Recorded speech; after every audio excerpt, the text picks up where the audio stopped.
And that is the close of our formal presentation. Lanier or Tony, do you have anything to add before we give our students the opportunity to ask questions? Nothing here, just waiting for questions. All right. Nothing here. Great. And so I put in the chat, if you have questions, please submit them on the Q&A at this time so that we can answer those questions for you.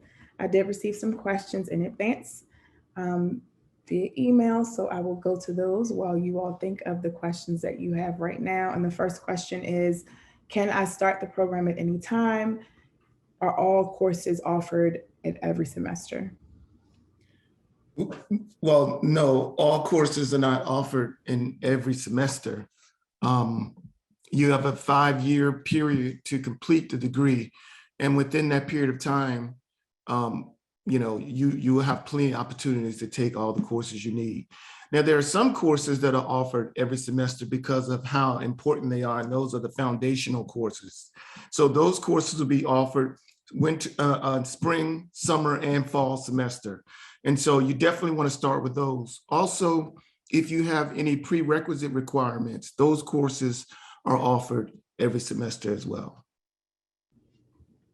All right, great, thanks for that. The next question is from Douglas. It would be great to hear more about career outcomes.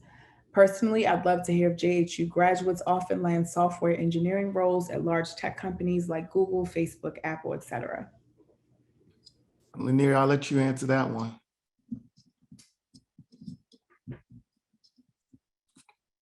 I'm sorry, I'm double muted here. Do you mean in terms of internships, or are you talking about full-time employment? I believe he's talking about full-time employment, but you can speak on both if you like.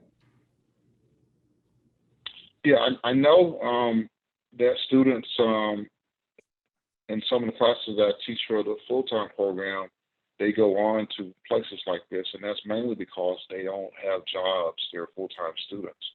But most of our students already have employment. We have a growing number of students that do not have, they don't have employer pay. They're actually paying.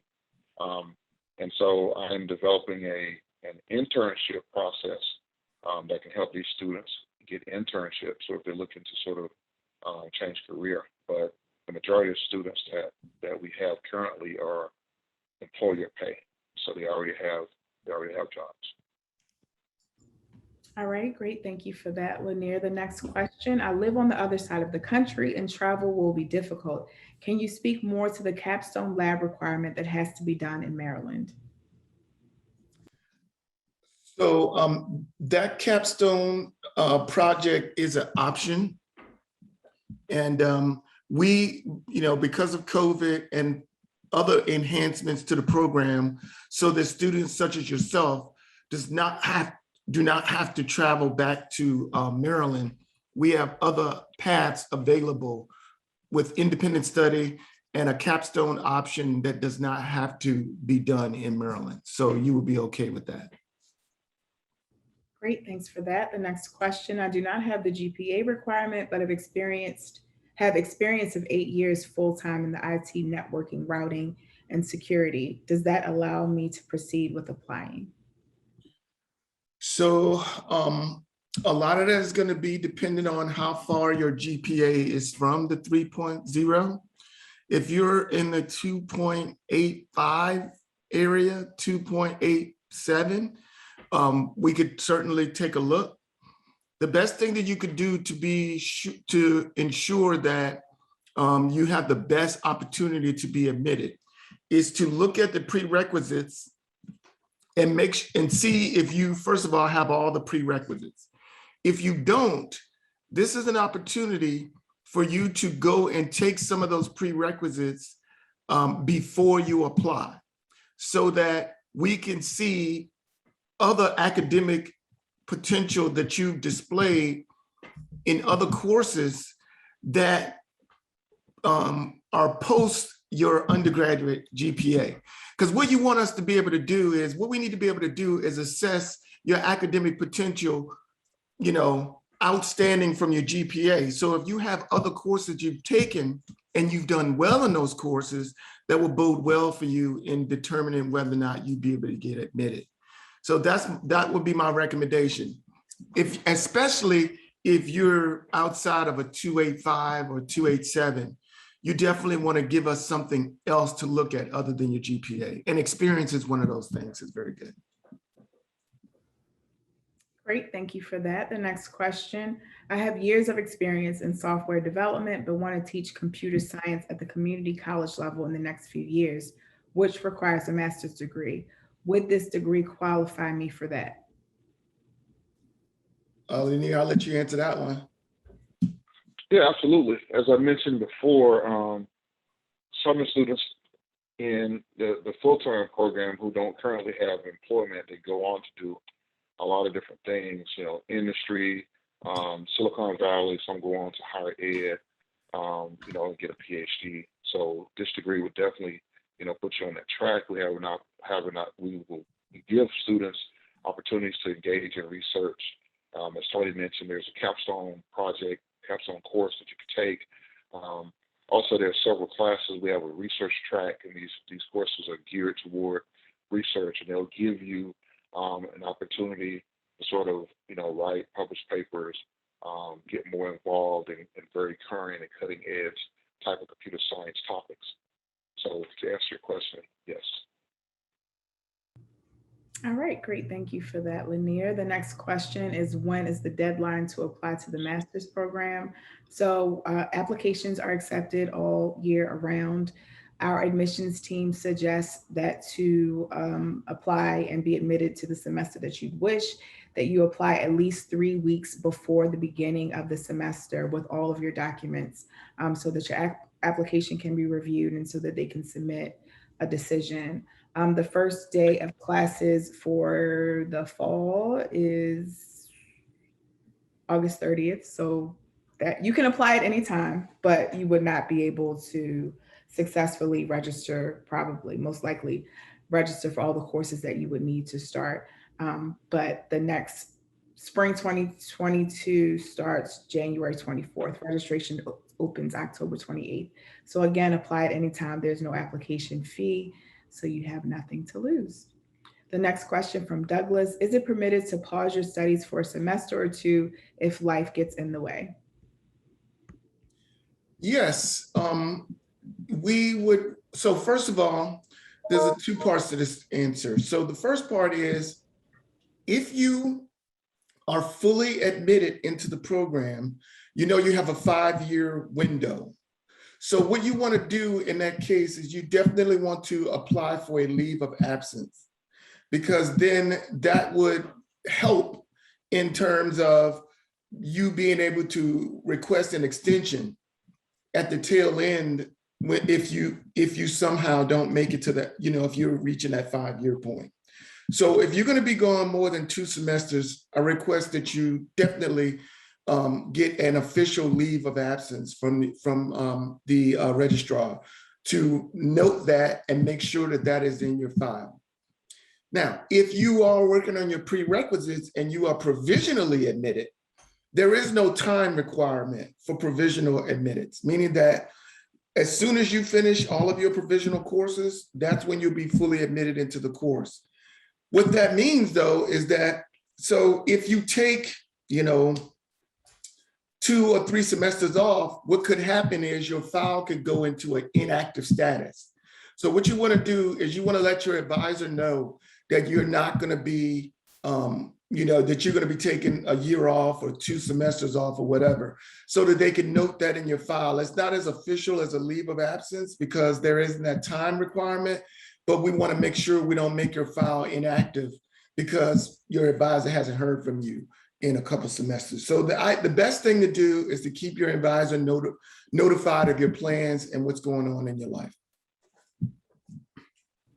Great, thank you for that, Tony. The next question: my employer has a tuition reimbursement program that will pay up to a certain amount per year. I may need to stretch classes out by the amount of money I can get reimbursed.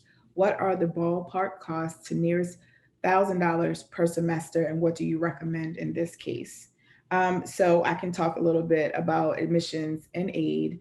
The cost per course is $4,755. And so that is actually less the Dean's Fellowship. So we recommend students to budget between 48,000 and 50,000 to take all 10 of your courses with books included. And so in this case, I would suggest you uh, talk to an advisor just to be sure. I'm not sure of all of the details of your reimbursement, but I can also provide you with our admissions and aid link, and so that will give you further details about costs. But other than your graduation fee, there are no additional fees. But yeah, I'll put a link to the admissions and aid page in the chat, and so hopefully that will clarify so you can be informed about your next steps. Do you either one of you want to add something to that? No, that's good. All right. I see some questions coming in the Q&A. What is the best way to take the prerequisite courses? Are they offered online through JHU? So all of our prerequisite courses are offered online through JHU. So, and the thing about it is, if you're provisionally admitted into the program, those courses are discounted at 75%. In other words, the dean, I don't know where he gets the money from, but somehow he has the money to offer those courses at a 75% discount. What that means is that you can take 4 prerequisite courses for the price of 1 graduate course. And I suspect that what he's trying to do is make it so that because some employers will not pay for prerequisite courses because they don't count as credit courses towards your degree. So what I suspect is that the dean is attempting to make it less burdensome on you if you need to take prerequisite courses. And also, we'd rather you take those prerequisite courses at Hopkins, because then you get acclimated to the pace and the cadence of JHU, and you be already in the program.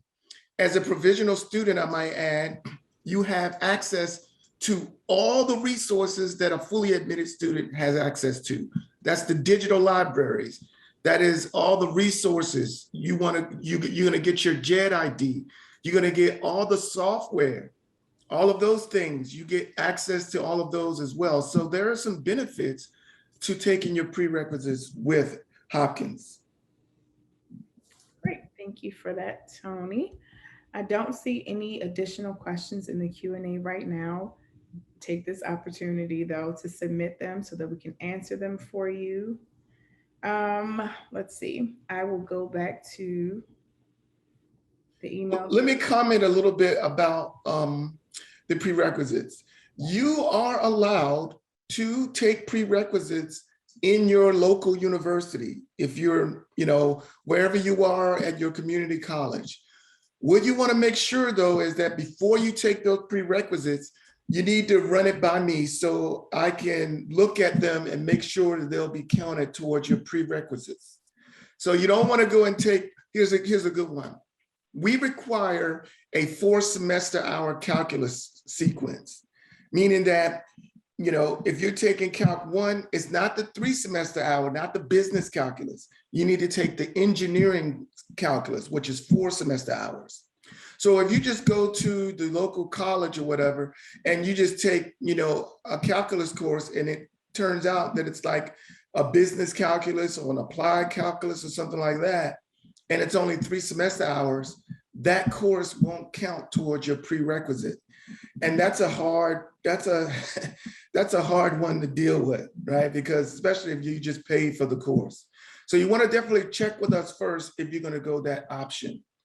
The other thing I would tell you is that we do not recognize Coursera courses as counting for academic credit. And Coursera courses are great. I'm not saying that they're not, but we don't, those are not equivalent to a 3 semester hour or 4 semester hour course. So you want to be mindful of that as well. Thank you for that, Tony. Now is the time to ask any additional questions you have. You can ask them in the chat or the Q&A. Any other questions? Okay, typically what happens when I start to wrap up is that the questions come in, so I'm gonna go slow. Lanier or Tony, do you have anything to add? You're welcome, Colin. He's saying thank you for clarifying the prereqs. Do you have anything to add before we close out the session this afternoon? No? All right. Not really. All right. Well, I will put an email address in the chat. If you all have any questions after we wrap up today's session, you can feel free to email jhep@jhu.edu, and we'll be sure to get those questions answered. I think yep, this is like I said it would happen.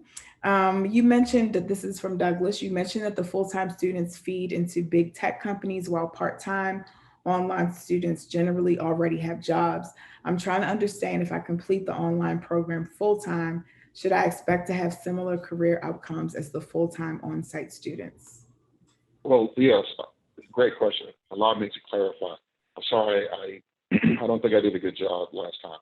What I was saying is that students who are in the full-time program, they don't have jobs, so naturally they're looking for something when they leave. So in terms of the degree itself lends itself to helping or assisting the student in getting jobs, such as Silicon Valley and other places. You will get the same degree as the students that are in the full-time program. I was sort of mentioning that their main focus is getting jobs, and that there's a growing number of students that don't have employers paying for their tuition in our program, and so such opportunities could be afforded to them as well. You know, I have been working to put together an internship process, which involves, trying to connect students with the universities. I believe it's Handshake, Ayana. I believe it's the Handshake Yes. process. Okay. So I've been working out a process to sort of connect students there, but also to help them look inside of APL if they're U.S. citizens, and I'm willing to help in other ways if possible. So hopefully that sort of clarifies. But the point I'm trying to make is that the degree lends itself. It's something that a lot of these tech companies in Silicon Valley and other places, they're familiar with the degree. That's what I'm trying to say. And it will lend itself very well to those types of opportunities. And if you need help in terms of trying to find internships or full-time hire, we have the handshake process, and I'm also willing to do whatever I can to help as well. Hopefully that clarifies. Yes, great. Thank you for that, Lanier. And Douglas said, yes, it clarifies his question. Another question, what tech for online classes do you use? Well, we use different texts for different courses. So you can find that out when you register for the course. The text will be located in a couple places. It'll be in the syllabus. You can also find mentions on the course homepage, but also in the SIS system, which we use to manage course enrollment, stuff like that. The textbook will be listed there as well. Great, thank you for that. And Chris is asking, are there any instances of students pursuing multiple disciplines? Okay, so on that one, you can only be in one program at a time. Okay, you can't be in, and I get this question a lot. A lot of students, they want to be in computer science and they want to be in, let's say, applied computational mathematics. Well, you can only be in one program at a time. Now, there are opportunities, however, where you could get, let's say, a graduate certificate in, let's say, applied computational mathematics, and then have two of those courses roll over into your computer science master's degree or your data science master's degree or something like that. There are ways to do that so that with, let's see, 12 courses, you can get a graduate certificate and a master's degree. So there are those opportunities, but you can't be enrolled in more than one program simultaneously.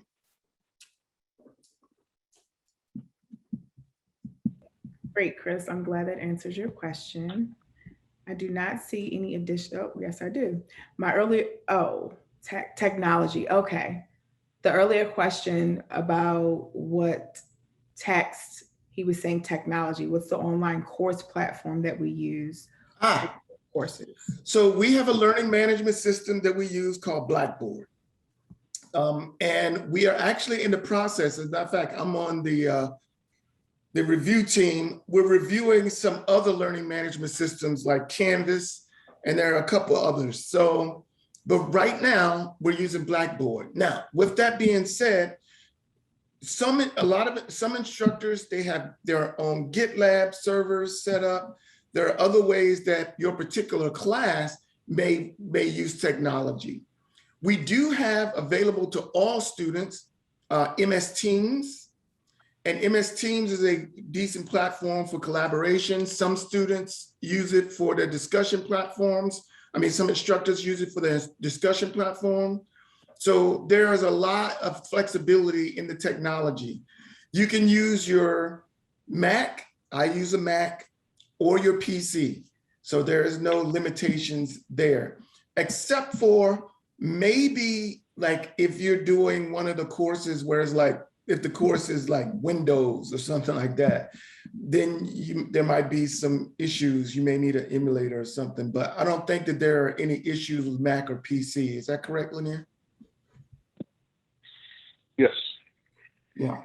And we are updating the website to include technology requirements, basic technology requirements for our EP courses.